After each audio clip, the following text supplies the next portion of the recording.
ഒരുമിച്ച് കൂട്ടുമാറാകട്ടെ. പ്രിയപ്പെട്ടവരെ, ഓരോ മുഅ്മിനിന്റെ മേലും അല്ലാഹു സുബ്ഹാനഹു വ തആല നിശ്ചയിച്ചിരിക്കുന്ന ഒന്നാണ് മരണം.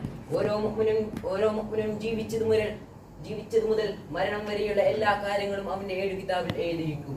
അവന്റെ ജീവിതത്തിലുടനീളം സംഭവിച്ചു പോയ കുറ്റങ്ങളെ കുറിച്ചും മറ്റു കാര്യങ്ങളെ കുറിച്ചും ചോദ്യം ചെയ്യുന്നത് പരലോകത്ത് വെച്ചാണ്. അവിടെയാണ് നാം യഥാർത്ഥത്തിൽ വിജയിച്ചു പോകേണ്ടത്. മരണം കഴിഞ്ഞാൽ എല്ലാം അവസാനിക്കും എന്ന് പറയുന്ന ആളുകളുണ്ട്. യാതൊരു തെളിവിന്റെയും പിൻബലം അവരുടെ ഈ ഒരു വാദത്തിനില്ല. വിശുദ്ധ ഖുർആൻ പറയുന്നത് പോലെ കേവലം ഊഹങ്ങളുടെയും അനുമാനങ്ങളുടെയും അടിസ്ഥാനത്തിലാണ് അവർ മരണാനന്തര ജീവിതത്തെ നിഷേധിക്കുന്നത്. നല്ല മുഅ്മിനീങ്ങളായ ആളുകളെ വീക്ഷണം നോക്കിയാണെങ്കിൽ ഇതിൽ നിന്നും തികച്ചും വ്യത്യസ്തമാണ്. അവർ പറയുന്നത് മരണം കഴിഞ്ഞാൽ എല്ലാം അവസാനിക്കുകയല്ല, മറിച്ച് ഒരു പുതിയ ലോകം ആരംഭിക്കുകയാണ്. ഇഹലോക ജീവിതം എന്നുള്ളത് പരലോക ജീവിതത്തിലേക്കുള്ള ഒരു ചവിട്ടുപിടി മാത്രമാണെന്നാണ് നല്ല ആളുകൾ വിശ്വസിക്കുന്നത്. ഇവിടെ വന്ന 1,00,000-ലേറെ നബിമാരും പറഞ്ഞത് അപ്രകാരം തന്നെയാണ്. ഇതിനെല്ലാം പുറമെ ഏതൊരു ബുദ്ധിയുള്ള മനുഷ്യനും ഇക്കാര്യത്തെ കുറിച്ച് ചിന്തിച്ചാൽ മരണാന്തര ജീവിതം ഉണ്ടെന്ന നിഗമനത്തിലേക്കാണ് എത്തിച്ചേരുക.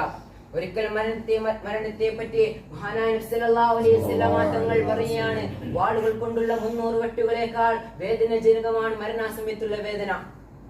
മരണാസമയത്ത് മനുഷ്യരുടെ നെറ്റിത്തടത്തിൽ വേർപ്പുപൊടിയും കണ്ണിൽ വെള്ളം നിറയും, ശരീരമാകെ വിവർണമാകും.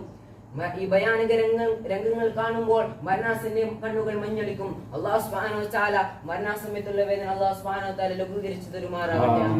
പ്രിയപ്പെട്ടവരെ, ഇഹലോക ജീവിതം സുദീർഘമായ ഏർപ്പാടാണ് നിങ്ങൾ കരുതുന്നുണ്ടോ? 60-70 വയസ്സ് വരെ ജീവിച്ചിരിക്കുന്നവന്റെ സാക്ഷാ ജീവിതം എത്രത്തോളം ഉണ്ടെന്ന് നിങ്ങളിൽ ഒരാളെങ്കിലും ചിന്തിച്ചിട്ടുണ്ടോ? അപ്രകാരം ചിന്തിച്ചാലേ വസ്തുത നമുക്ക് ബോധ്യപ്പെടും. തലകാല ബോധമില്ലാതെ വളരുന്ന ശൈശവകാലവും ബുദ്ധിയുറക്കാത്ത ബാല്യവും മനസ്സിനെ നിയന്ത്രിക്കാനാകാത്ത വാർദ്ധക്യവും നിലനിർത്തിയാൽ പിന്നെ ആയുസ്സിൽ എന്ത് ബാക്കിയുണ്ട്?